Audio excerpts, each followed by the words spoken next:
Hello. Hey, Maggie. Hi, Nikki. Come on in. Thank you. Welcome. How are you? Oh my gosh, I'm so good. How are you? So good. Thank you so much for being here today as Yeah. a Boss Ladies of CLE. I'm honored. I am absolutely honored. I know we're going to get into all the good things, but Cleveland is full of so many amazing women and so many amazing boss ladies. So I'm honored to be one of them. So thank you for this invitation so much. Well, we're honored to be here. So I'm going to ask again, how are you? How are you really? You know, 2020, right?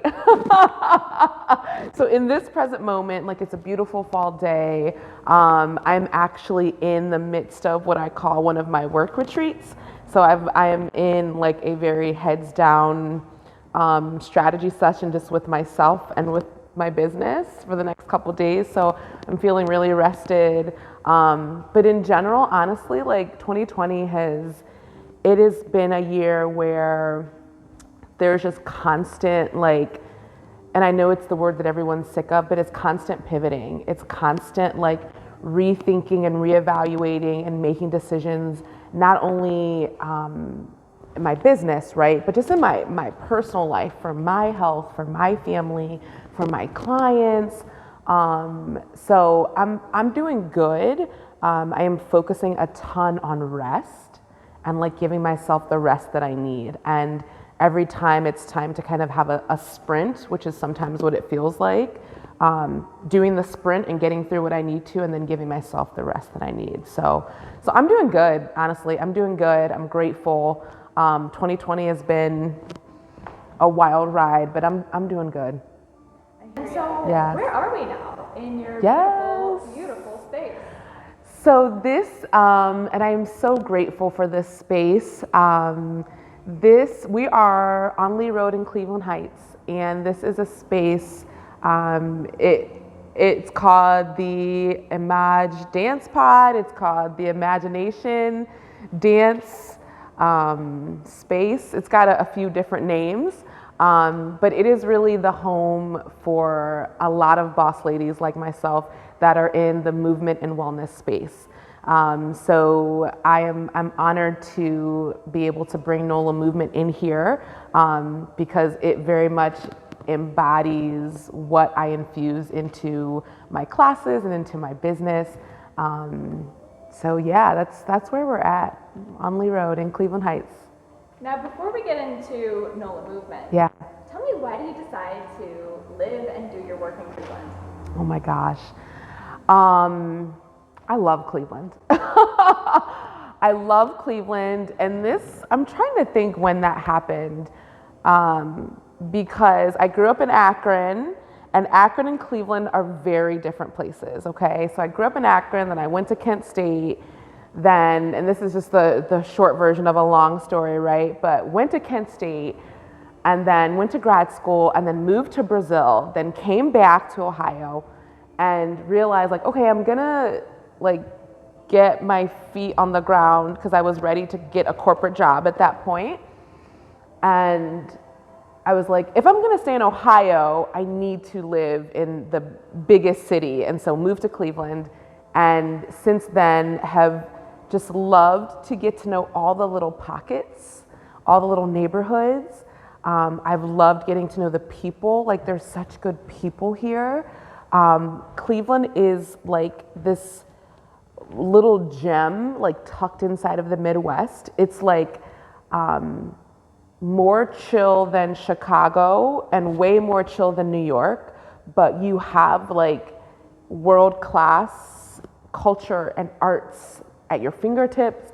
So it's just this little it's just this perfect little place to live and be and really explore and grow. And then I think as a business owner, like the support that I have here, the women, the infrastructure for entrepreneurs, it's amazing. It's an amazing place to live. So you're the founder and chief movement officer of Nola Movement. Yes. And what is Nola Movement? So Nola Movement is a space for women to ignite the fire that's already inside of them. Me and my bomb-ass team, we do that through physical movement, positive mindset practices, and community connection. So that might mean a Zumba class, which is what people usually know me for, but it could also mean a coaching session, right? It could mean a meditation session to start your day, 7 a.m. Monday morning, we have meditation. It might mean jumping into the Ignite program, which is 12 weeks, where you get to focus in on your health and wellness and really ignite that journey. So we really focus on women and pouring into women at Nola Movement. Women give so much. We give to our families, we give to our communities, we give to our workplaces, we give to everyone around us, and usually last on the list is ourselves. So part of my mission and my work is to help women ignite that fire inside of themselves for themselves first. So that's Nola Movement, and I am, it's a dream. It's a dream to actually have dreamed this business and created it and now be walking in it and see the classes and see the impact and see the change that it's had in so many women in this community. Oh my gosh, thank you so much for sharing that. Yeah. And for bringing it all here to Cleveland.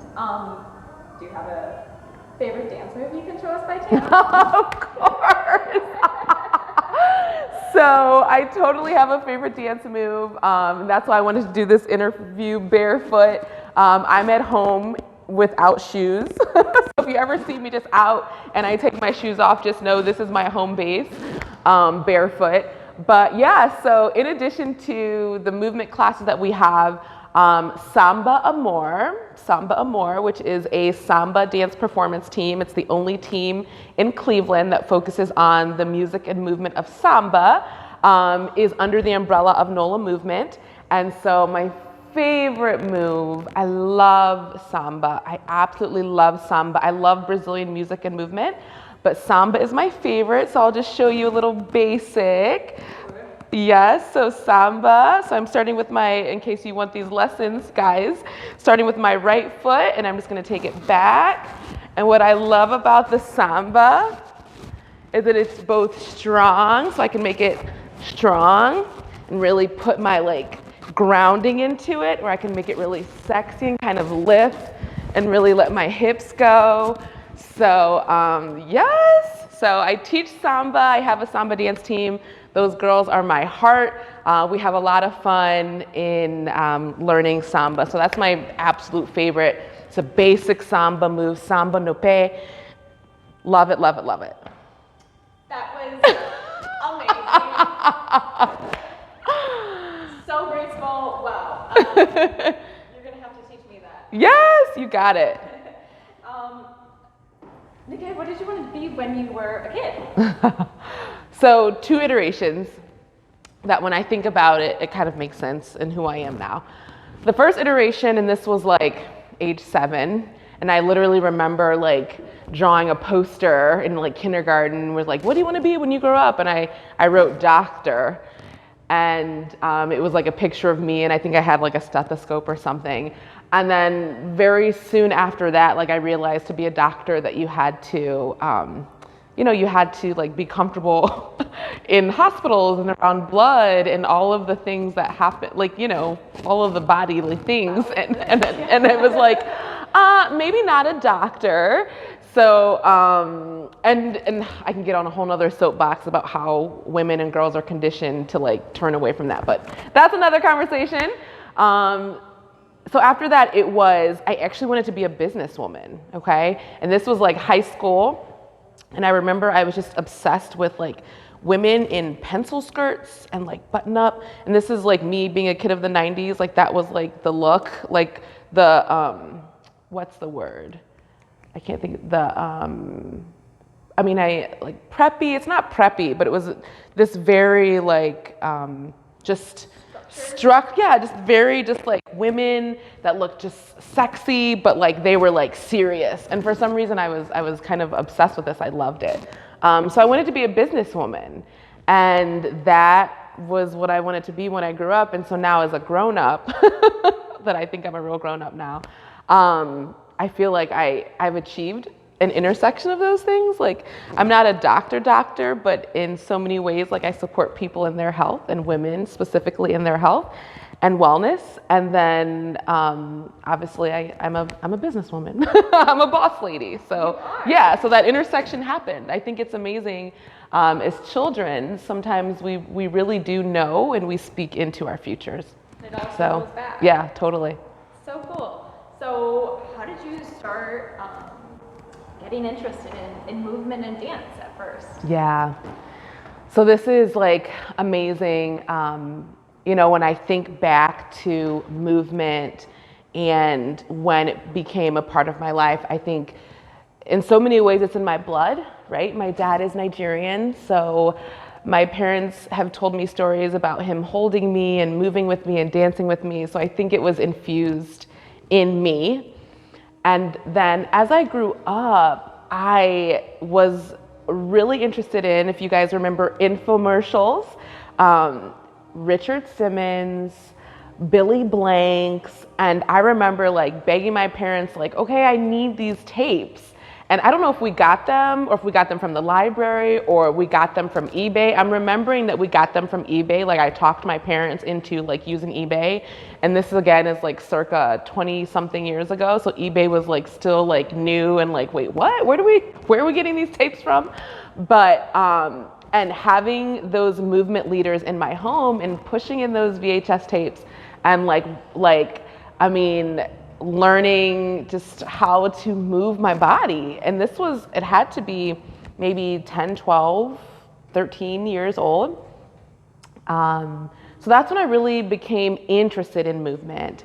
And then went to college, and college is really where, you know, you begin to grow into a young person. You begin to really find your own rhythm. And so I made movement and wellness a part of my life. And so I was going to the fitness center. I'm a Kent State University grad, so shout out to all the golden flashes.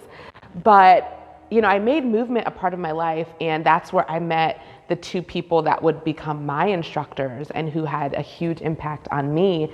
And from there, it was like I was going every day. I was working out and moving my body every day and attending their classes and going from the back row to the middle row to the front row of their classes and helping them teach their classes and lead their classes. And finally, it was like, why don't you become an instructor? And I was like, no, I love it. I loved it so much. I was like, no, this is just what I do for fun. It's just a break from studying. And they were like, no, you need to do this. And over again, they would take me on different road trips, and I would meet other instructors from out of state, out of Ohio.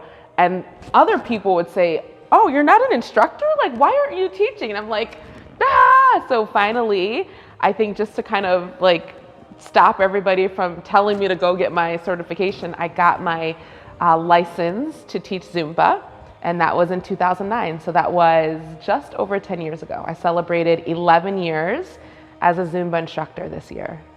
Wow, congratulations. Yeah. Thank you. I can totally see how anybody who attends a class with you would be like, what are you doing in the class? You know, yeah. So I'm just admiring your little nook over here. Yes! Isn't this adorable? Oh my gosh.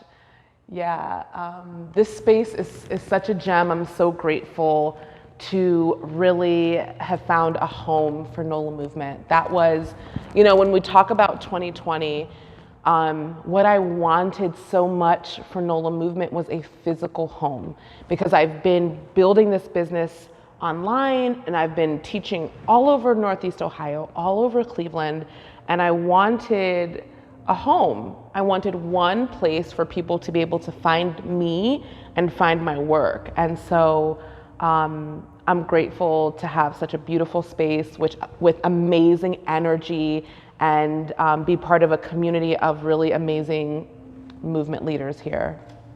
So before you even occupied a physical space, can you take me through why you decided to start Nola Movement and how it's grown? Totally. You know, so I started teaching in 2009. That was when I got my license. And It's my heart is so full when I think about my journey, because I started teaching classes in Kent and Akron, and I watched those classes grow from 5 people to 10 people to 20 people to 50 people to over 100 people in a class. And this was just me. I'm just a 20-year-old something, 20-something-year-old girl who's like, okay, this is what I'm doing. I'm teaching these classes. And to see the impact that these classes had in the lives of the women that came, because it became clear that it was about so much more than the class. So women would come, and just like I did, right? They started in the back of my class, and then they would move to the middle of the class. Then they would come to the front of the class. And I got used to like watching this this evolution happen. And what that usually meant was that their confidence was rising. Oftentimes they were either losing weight or seeing really significant changes in their health. And they were really starting to feel good from the inside out.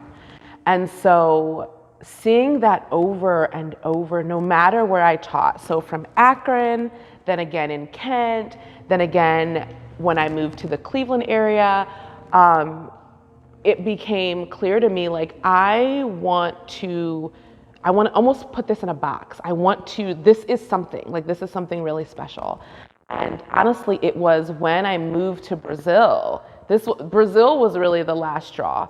I moved to Brazil, didn't speak the language. I just went for like a break after I finished my graduate work, and still teaching Zumba, and to have the same thing happened that had happened in Akron and that had happened in Kent happen in Brazil. When I didn't speak the language, when the only thing that was being exchanged was energy and movement, I was like, I have something special, and I want to share it with the world in a very clear and powerful way. So came back home, that's when I moved to Cleveland, and that's when honestly the journey to create Nola Movement started. And so that was 2016. I got my LLC and did a 12-week entrepreneurship program and just started taking the baby steps to really create and grow this business. But that's how it started, and I'm so humbled that I get to do this work, that this is the gift that I've been given, and that I get to have an impact on the world in this way, and specifically our community here in Cleveland. That is mind-blowing that you were able to teach Zumba in a country where you didn't know the language. Yep. How long were you in Brazil for? So I lived in Brazil for a year and a half, and that is how Samba Amor, that I lead here in Cleveland, that's how that was born. Because while I was there, I already had this passion for music and movement, but diving into Brazilian culture and Brazilian music and movement, I took lessons there. I was dancing all over the place, teaching class. So I brought that back home for sure.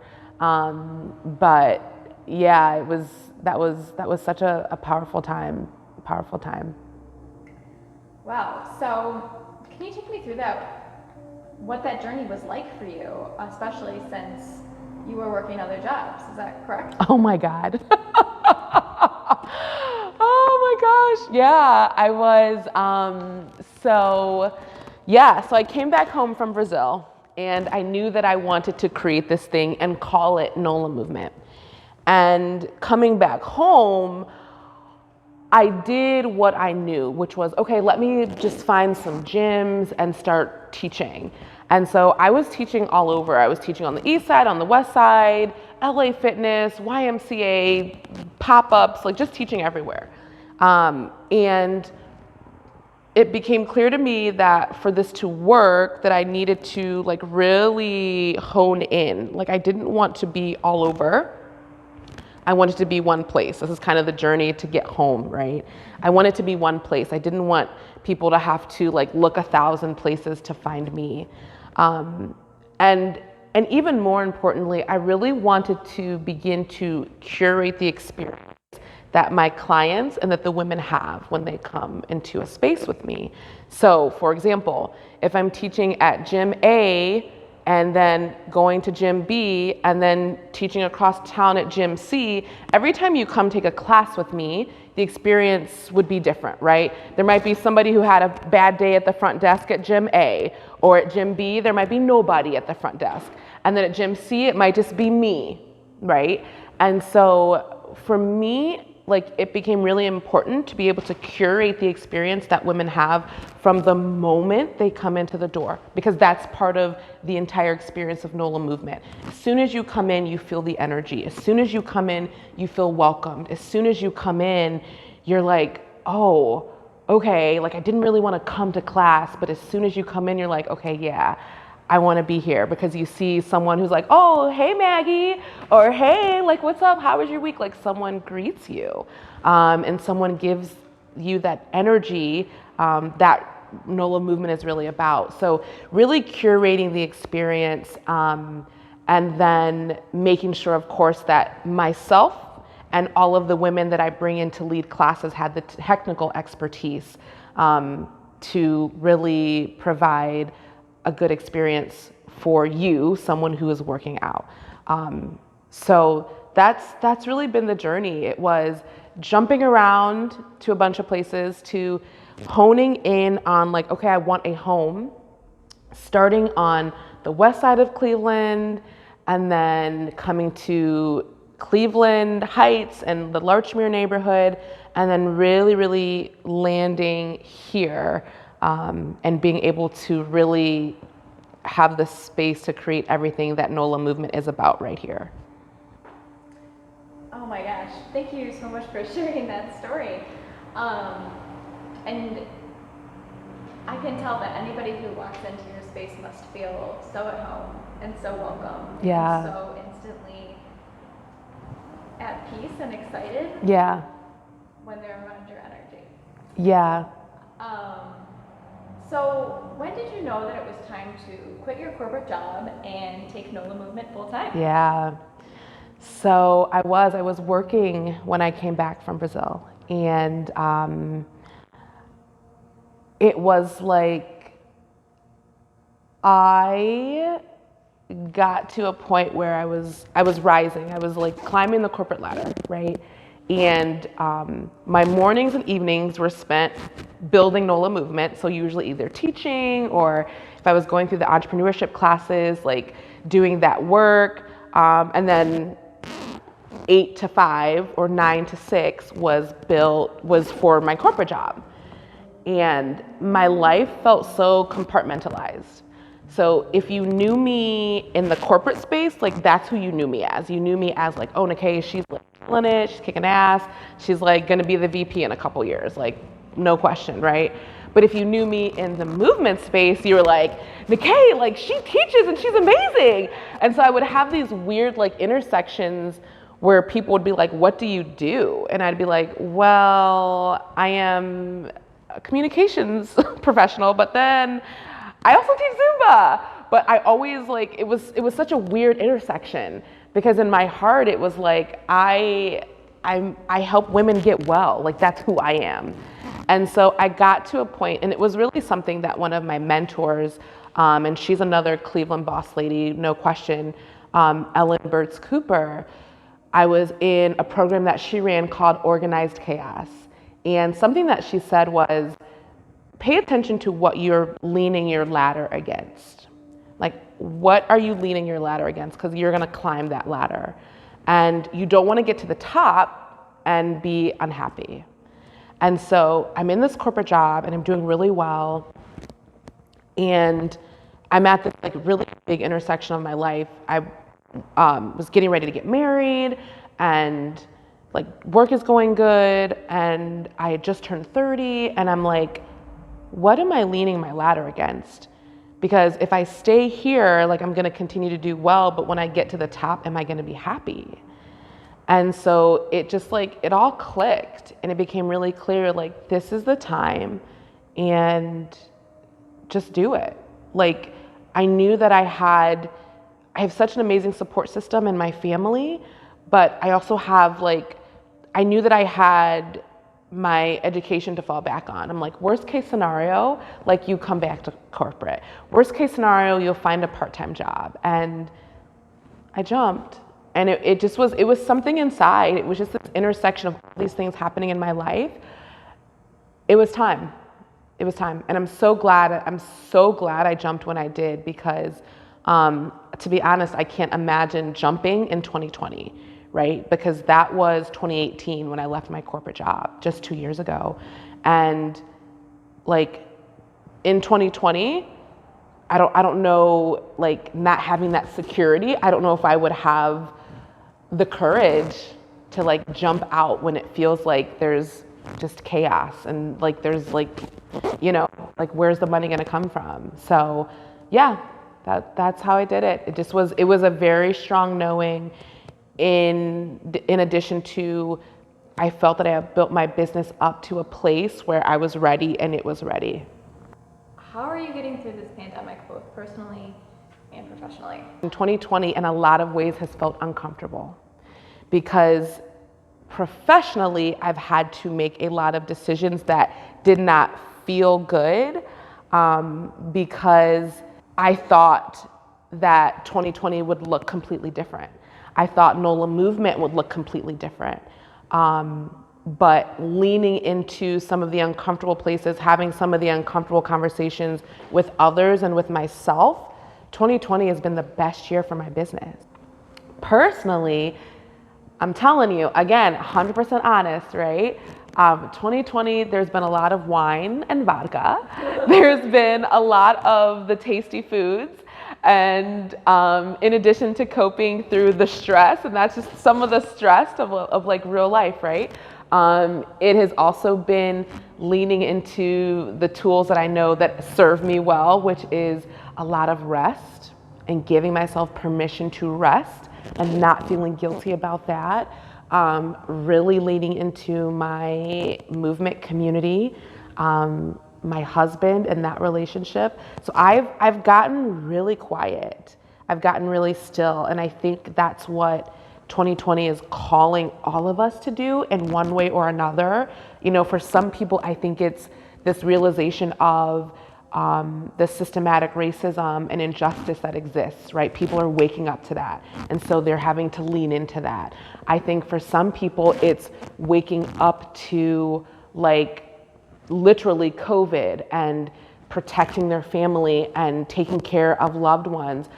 For others, specifically for those of us in business, it has been pay attention, because you're going to pivot or you're not going to make it. Professionally, I'm honored to continue to watch this business thrive, but it's been because I've made a lot of really difficult moves, and part of that is releasing some of the ego of what I thought this year was going to look like, of what I thought my business was going to be, and letting what needed to be and letting things flow.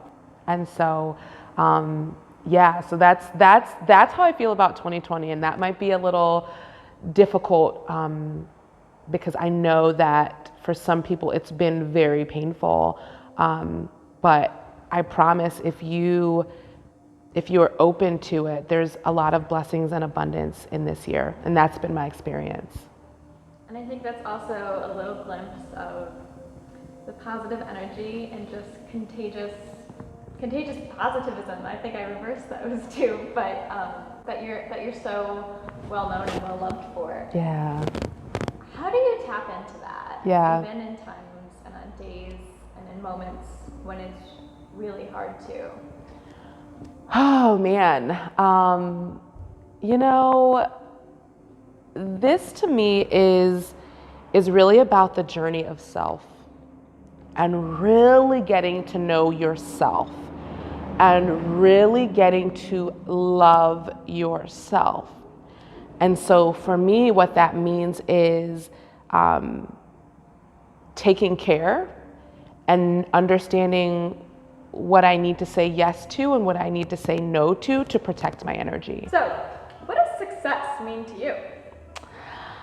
So, you know what, Maggie, to be honest, like, this is it, okay? I am literally like barefoot in my favorite, most comfortable, like dancing pants. Like this is my uniform.